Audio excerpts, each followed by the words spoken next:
देश भर की अदालतों में दिए जा रहे फैसले सिर्फ खबर नहीं, आपके अधिकारों की दिशा तय करते हैं। सुनिए लोकस्वामी मोजो का ऑडियो पॉडकास्ट, जहां हम करते हैं हर अहम फैसले का सीधा और सटीक विश्लेषण। हमारे इस विश्लेषणात्मक शो यानी द डिबेट में आपका स्वागत है। तो आज का मामला एक ऐसा सवाल खड़ा करता है जो हमारी न्याय प्रणाली की जड़ों को हिला सकता है। आज का मामला मेघालय के शिलोंग की एक अदालत से जुड़ा है, जहां सिर्फ एक कागजी गलती, मेरा मतलब है पुलिस की एक टाइपिंग मिस्टेक ने एक बहुत ही गंभीर बहस छिड़ दी है। हाँ, और मामला भी कोई छोटा मोटा नहीं है, सीधा हत्या का आरोप है।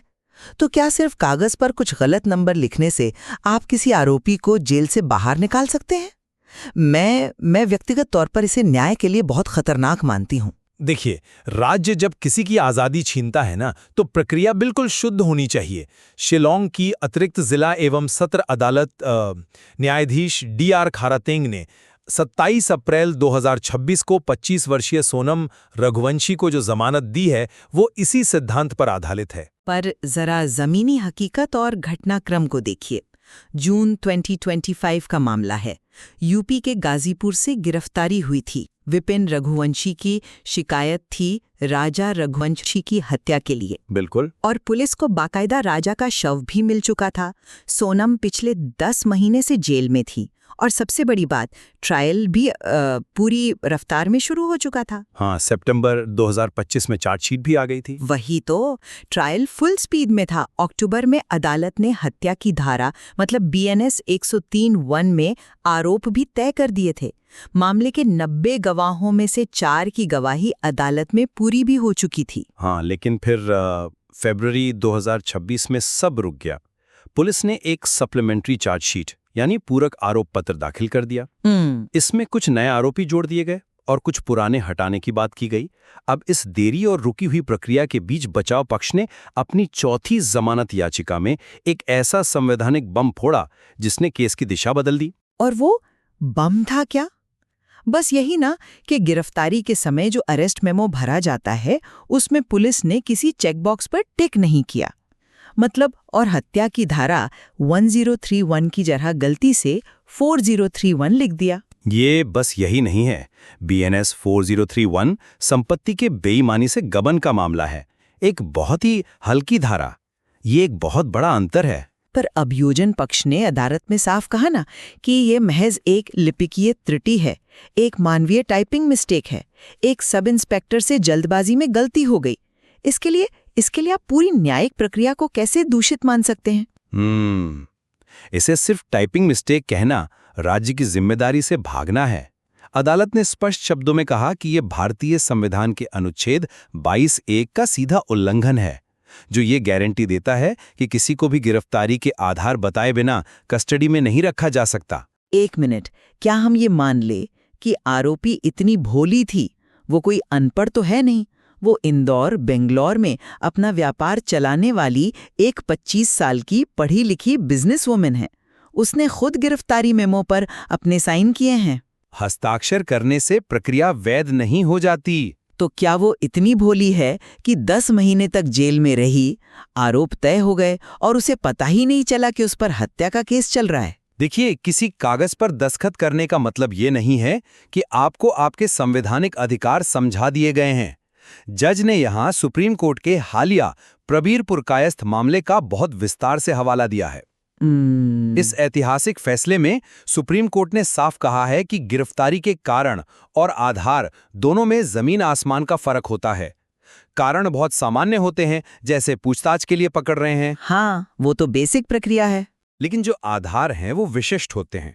अगर आप खाली फॉर्म थमा देंगे जिसमें कोई चेकबॉक्स टिक ना हो और ऊपर से हत्या की जगह गबन की धारा लिख देंगे, तो गिरफ्तारी तो संवैधानिक रूप से दूषित हो ही गई ना। मैं इस दूषित होने की बात को चुनौती देती हूँ। हत्या के मामले में एक गलत धारा लिखने से ऐसा क्या पहाड़ टूट पड़ा? मतलब कानूनी भाषा में उसे क्या प्रेजुडिस या नुकसान हुआ? बिल्कुल हुआ। प्रेजुडिस को बहुत आसान शब्दों में समझते हैं। मान लीजिए आप बीमार हैं, डॉक्टर के पास जाते हैं, डॉक्टर आपको हार्ट अटैक की जगह पर्चे पर सर्दी जुकाम की दवा लिख देता है। अब वो पर्चा आपके इलाज की दिशा तय करता है। अगर सरकारी कागज कह रहे हैं कि सोनम को धारा 403(1) के लिए पकड़ा गया है, तो परिवार आर्थिक अपराधों का वकील ढूंढेगा। जब तक असलियत पता चलती, बचाव तैयार करने का जो सबसे अहम समय था वो हाथ से निकल चुका था। इसे प्रेजुडिस कहते हैं। तर्क तो सुनने में बहुत अकादमिक लगता है, पर क्या अदालत में वाकई ये साबित हुआ? सुप्रीम कोर्ट का ही 2025 का एक दर्शन केस है, मुझे याद आ रहा है। जी। उसमें सर्वोच्च अदालत ने स्पष्ट कहा है कि अगर कोई दिखाई देने वाला पूर्वाग्रह यानी विजिबल प्रेजुडिस नहीं हुआ है, तो सिर्फ लिखित आधार ना होने से गिरफ्तारी अवैध नहीं हो जाती। इस मामले में भी सोनम को गाजीपुर से शिलोंग ट्रांजिट रिमांड पर लाया गया। इतने लंबे सफर में क्या उसे मौखिक रूप से सब पता नहीं था? दर्शन केस यहाँ लागू ही नहीं होता। क्यों नहीं होता? क्योंकि दर्शन केस में आरोपियों के पास शुरुआत से ही, मतलब पहले दिन से ही वकील मौजूद थे। उन्हें मौखिक रूप से सब पता था। लेकिन जरा सोनम रघुवंशी के शुरुआती दिनों को देखिए।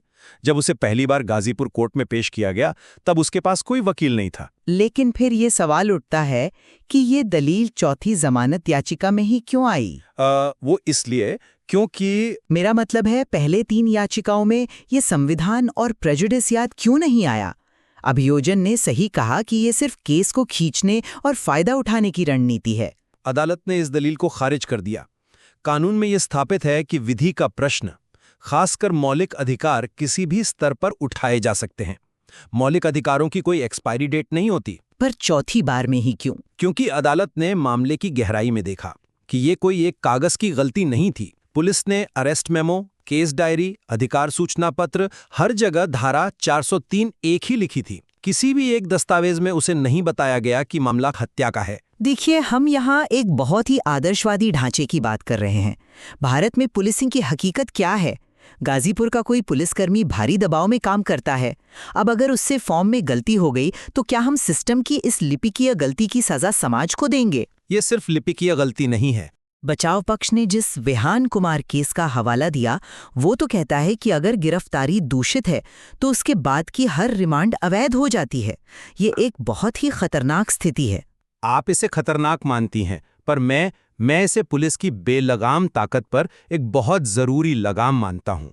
लगाम ठीक है, पर सोचिए, कल को कोई भी शातिर हत्यारा अपने महंगे वकीलों के जरिए बस पुलिस के फॉर्म में चेकबॉक्स की गलतियां ढूंढेंगे और बाहर आ जाएगा।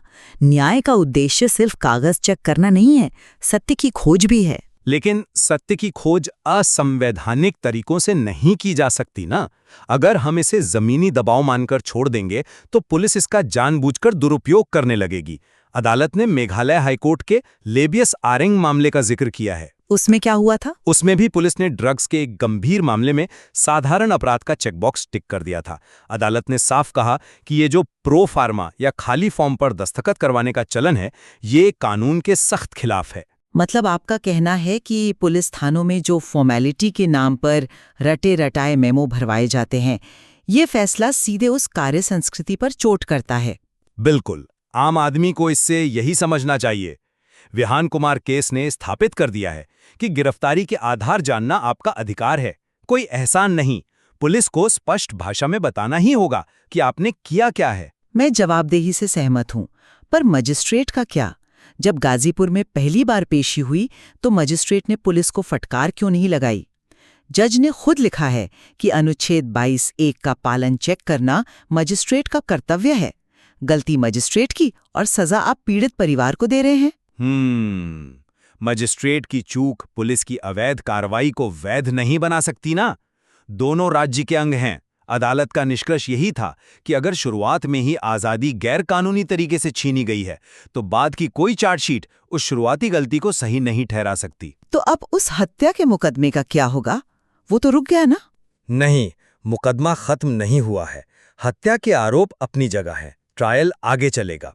अदालत ने सोनम को सिर्फ 50,000 रुपए के मुचलके पर जमानत दी है, उसे बरी नहीं किया है।